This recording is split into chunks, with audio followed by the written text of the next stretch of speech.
नमस्कार दोस्तों, agree Hindustan channel पर आपका बहुत बहुत स्वागत है। अगर आप हमारे चैनल पर नए हैं तो हमारे चैनल को सब्सक्राइब करिए और बेल आइकन को ज़रूर दबाइएगा। दोस्तों, अगर आप हमें इंस्टाग्राम पर फॉलो करना चाहते हैं तो सर्च करें @एग्री हिंदुस्तान।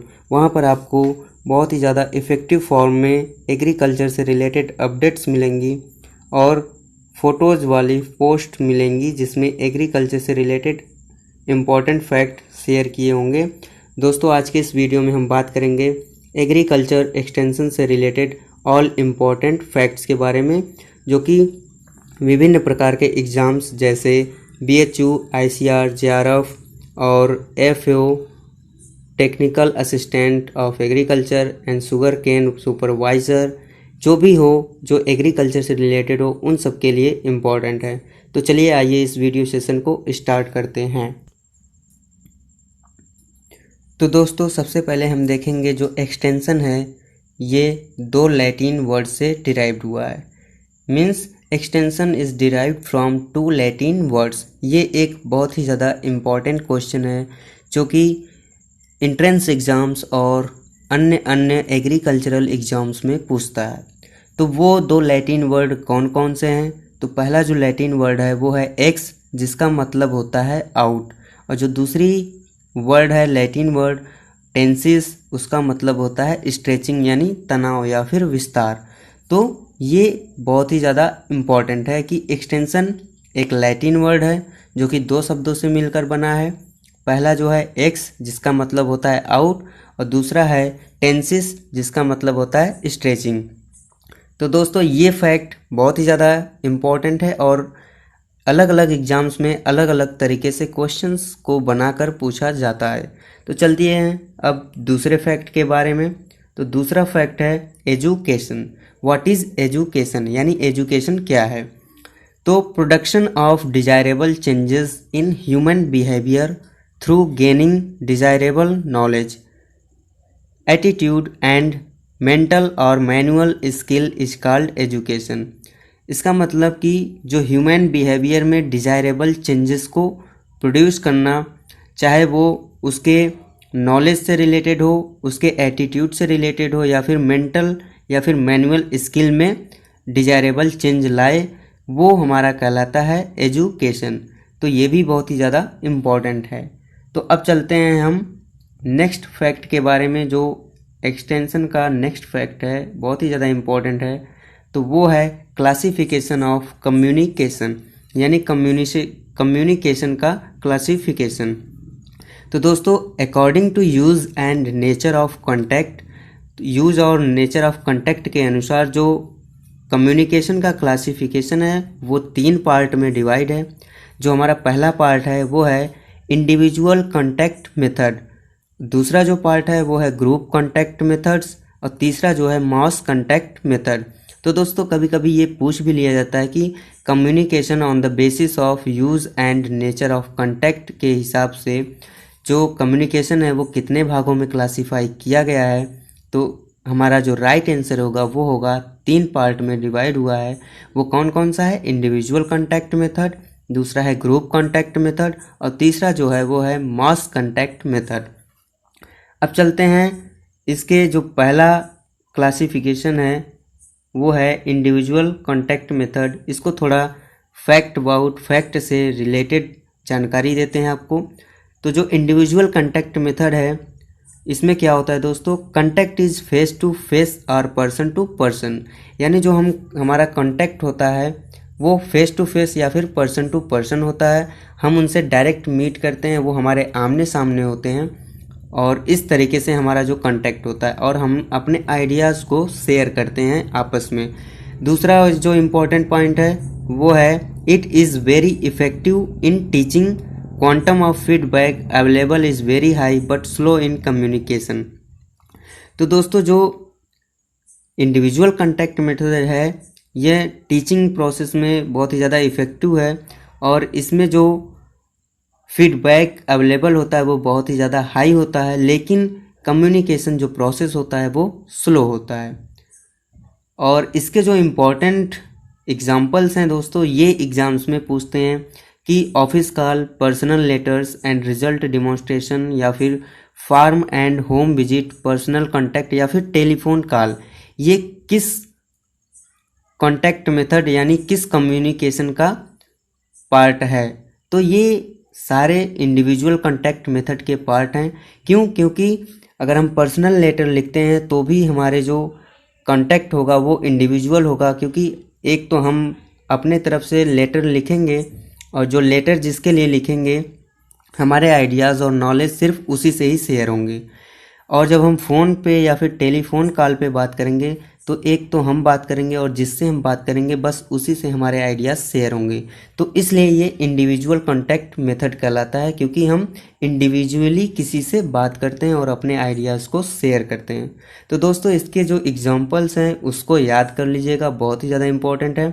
और जो इम्पॉर्टेंट है वो है कि इंडिविजुअल कांटेक्ट मेथड है, इसमें जो हमारा कांटेक्ट होता है वो फेस टू फेस या फिर पर्सन टू पर्सन होता है और स्लो कम्युनिकेशन होता है इंडिविजुअल कांटेक्ट मेथड में। अब हम बात करते हैं दूसरे क्लासिफिकेशन की, यानी जो कम्युनिकेशन का दूसरा क्लासिफिकेशन है वो है ग्रुप कांटेक्ट मेथड। तो जो ग्रुप कांटेक्ट मेथड है वो क्या है, अब उसके बारे में हम आपको थोड़ी जानकारी दे देते हैं।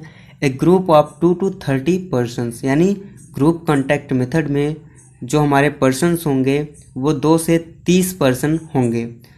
कितने? 2 to 30 पर्सन्स। ये बहुत ही ज़्यादा इम्पोर्टेंट क्वेश्चन बनता है एक, कि ग्रुप कांटेक्ट मेथड में हमारे कितने पर्सन्स अलाउ होते हैं? तो 2 से 30। अगर 30 से ज़्यादा पर्सन होते हैं तो हमारा तीसरे ग्रुप में आ जाएगा, जिसे हम मास कांटेक्ट मेथड कहते हैं। दूसरा जो फैक्ट कहता है वो कहता है group is usually formed around common interest. तो दोस्तों कॉमन इंटरेस्ट मीन्स जो ग्रुप कांटेक्ट मेथड है उसमें हमारा जो इंटरेस्ट होता है वो कॉमन होता है। जितने भी पर्सन होते हैं उनका जो मोटिव होता है, जिस चीज़ को वो गेन करने के लिए बैठे हैं वहाँ पे, उनका जो इंटरेस्ट होता है वो सबका कॉमन इंटरेस्ट होता है। नेक्स्ट फैक्ट कहता है फेस टू फेस कांटेक्ट, जैसे symposium, discussion, lecture, tour and field days, method demonstration, conference and school और सेमिनार, ये सारे ग्रुप कांटेक्ट मेथड के एग्जाम्पल्स हैं। क्यों? क्योंकि ये जो लेक्चर है, टूर एंड फील्ड डेज है, या फिर स्कूल है, सेमिनार है, इसमें जो हमारे पर्सन्स होते हैं, जो कांटेक्ट मेथड होता है उसमें ग्रुप में होता है। क्योंकि इन सारे मेथड्स में जो हमारे पर्सन्स होते हैं वो 2 से 30 पर्सन होते हैं। अगर इससे कम होता है तो वो इंडिविजुअल कांटेक्ट मेथड में आता है। अगर 2 से 30 पर्सन से ज़्यादा होता है तो वो मास कांटेक्ट मेथड में आता है। तो अब चलते हैं तीसरे मेथड पे। जो तीसरा है वो है मास कांटेक्ट मेथड, यानी कम्युनिकेशन के क्लासिफिकेशन का जो तीसरा पार्ट है वो है मास कांटेक्ट मेथड। इसमें क्या कहता है तो आइए इसको देखते हैं। इसका जो फैक्ट है वो है more than 30 persons it is more useful for making people aware of the new agricultural technology quickly. यानी जो मास कांटेक्ट मेथड है इसमें 30 से ज़्यादा पर्सन्स अलाउ होते हैं। अगर इससे कम है तो वो मास कांटेक्ट मेथड नहीं कहलाएगा, तो वो हो जाएगा हमारा ग्रुप कांटेक्ट मेथड, क्योंकि उसमें 2 से 30 पर्सन अलाउ है। अगर मोर देन 30 पर्सन है तो मास कांटेक्ट मेथड आता है, और यह लोगों को अवेयर करने के लिए जो एग्रीकल्चर की न्यू टेक्नोलॉजी है उसको अवेयर करने के लिए लोगों में ये बहुत ही ज़्यादा इफ़ेक्टिव प्रोसेस है जो मास कांटेक्ट मेथड है। तो इसका जो एग्जांपल्स है वो है बुलेटिन्स है, लीफलेट है, बुकलेट है, फोल्डर है, न्यूज़पेपर है, जर्नल है, मैगजीन है, एग्जीबिशन है, टेलीविज़न है, रेडियो है, fairs, posters, cinema, drama and songs. ऐसा क्यों है? क्यों ये जो मास कांटेक्ट मेथड है ये very quickly and making people aware of the new agricultural technology, ऐसा क्यों है? क्यों उनको बहुत ही ज़्यादा जल्दी में उनको नई टेक्नोलॉजी से अवेयर कराता है? क्यों? क्योंकि जो हमारा मैगजीन होता है, बुलेटिन्स होता है, या फिर सिनेमा या फिर ड्रामा या फिर टेलीविज़न होता है, ये एक ही साथ में मोर देन 30 पर्सन्स के पास अपने आइडियाज़ और नॉलेज को शेयर करता है। क्यों? क्योंकि जब टेलीविज़न पे कोई भी चीज़ हम ब्रॉडकास्ट करेंगे तो उस टेलीविज़न के माध्यम से मोर देन 30 पीपुल्स उस चीज़ को अवेयर हो जाएंगे, उस चीज़ को नॉलेज को गेन करेंगे। क्यों? क्योंकि एक ही टाइम में बहुत सारे लोग टीवी देखेंगे और उसके माध्यम से वो नॉलेज को गेन कर लेंगे। तो ये बहुत ज़्यादा इम्पॉर्टेंट है। अब चलते हैं कम्युनिकेशन के जो एक्सटेंशंस है, एक्सटेंशन के इम्पॉर्टेंट फैक्ट्स के बारे में। एक ही लाइन की है, वन लाइनर है, बट बहुत ही ज़्यादा इम्पॉर्टेंट है। तो दोस्तों, अगर आपने अभी तक हमारे चैनल को सब्सक्राइब नहीं किया तो प्लीज़ सब्सक्राइब कर लीजिए, बेल आइकन को दबाइए। अगर आपको लगे कि ये वीडियो आपके दोस्तों के लिए बहुत ही ज़्यादा इम्पॉर्टेंट है तो उनमें भी शेयर कीजिए, ताकि वो एंट्रेंस एग्ज़ाम या फिर किसी भी जॉब्स में अगर वैकेंसीज़ में उन्होंने पार्टिसिपेट किया है तो उस एग्ज़ाम को आसानी से क्वालिफाई कर सकें by gaining knowledge from our channel. तो इम्पॉर्टेंट फैक्ट्स अबाउट एक्सटेंशन में जो पहला पॉइंट है वो है national rural employment guarantee scheme started in February 2006। तो जो national rural employment guarantee scheme है ये फरवरी 2006 में स्टार्ट हुई थी, इन फरवरी 2006। ये बहुत ज़्यादा इम्पोर्टेंट है। इसका जो डेट है कि कब लॉन्च हुई थी या कब स्टार्ट हुई थी ये स्कीम, फरवरी 2006 में। नेक्स्ट जो दूसरा पॉइंट है वो कहता है the role of extension education in India is performed by, यानी एक्सटेंशन एजुकेशन जो है इंडिया में वो किसके द्वारा परफॉर्म किया जाता है। तो इसका जो राइट आंसर होगा वो है स्टेट एग्रीकल्चरल यूनिवर्सिटी। तो इंडिया में जो एक्सटेंशन एजुकेशन के रोल हैं उसको स्टेट एग्रीकल्चर यूनिवर्सिटी के मीडियम द्वारा परफॉर्म किया जाता है। जो तीसरा पॉइंट है वो कहता है the person acting as a connecting link between higher department official and farming community known as.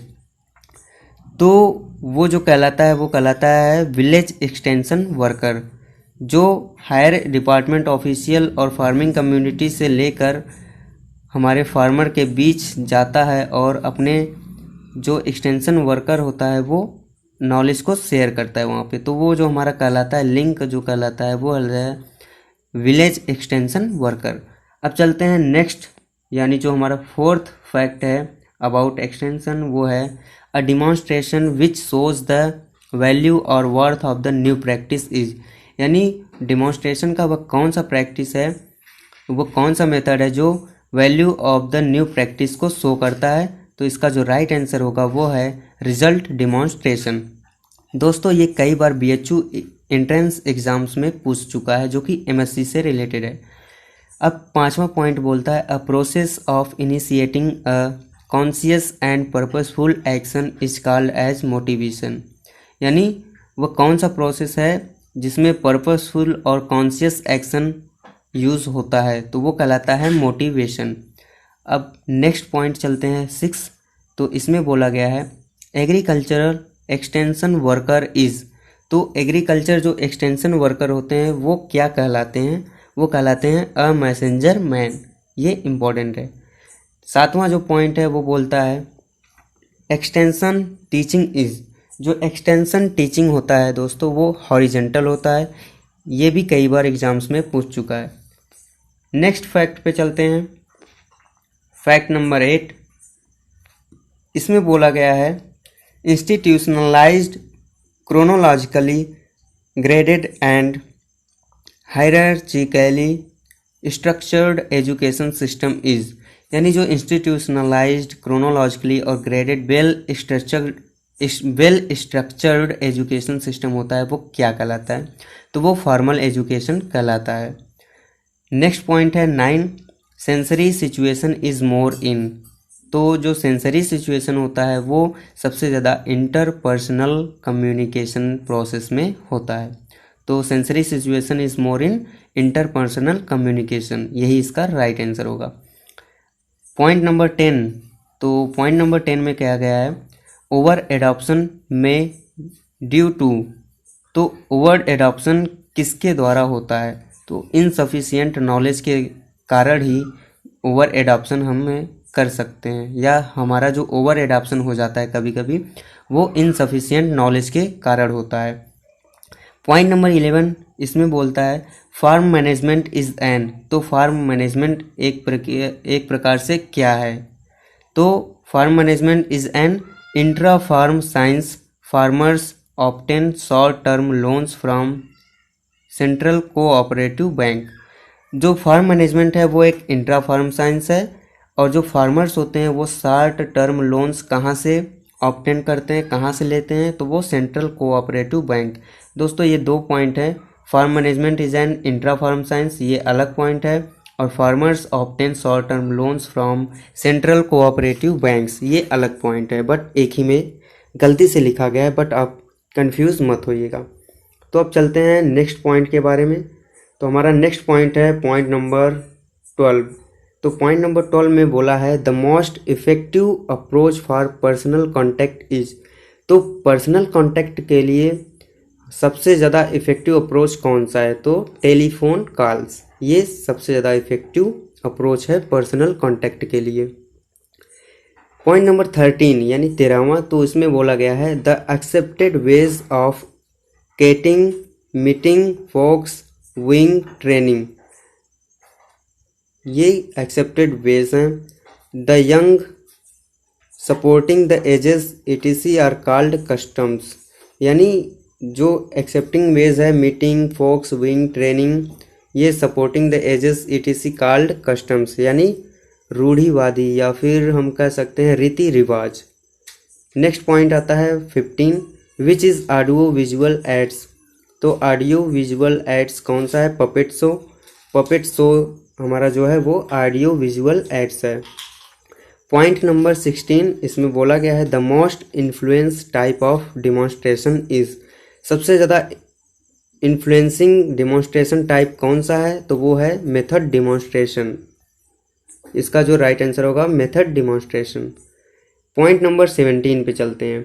तो पॉइंट नंबर जो 17 है वो बोलता है training and visit T&V system was first introduced in the state of Rajasthan. यानी जो T&V सिस्टम है, training और विजिट सिस्टम, ये सबसे पहले राजस्थान स्टेट में इंट्रोड्यूस हुआ था। नेक्स्ट पॉइंट है 18 द कॉन्स्टिट्यूशनल 73 यानी 73वें कॉन्स्टिट्यूशनल अमेंडमेंट एक्ट के अनुसार in 1992 come in force to provide constitutional status of the panchayati raj system in the year.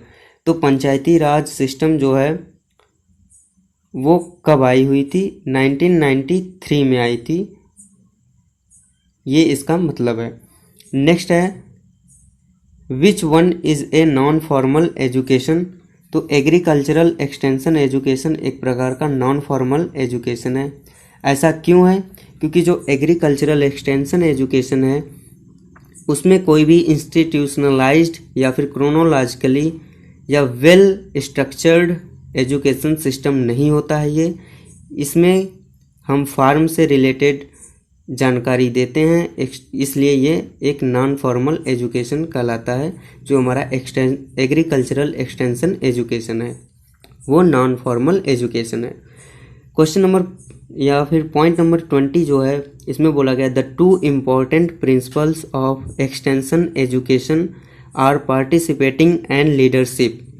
तो जो इम्पॉर्टेंट प्रिंसिपल हैं एक्सटेंशन एजुकेशन के दो, वो कौन कौन से हैं, तो पार्टिसिपेशन एंड लीडरशिप ये दो इम्पॉर्टेंट प्रिंसिपल्स हैं एक्सटेंशन एजुकेशन के।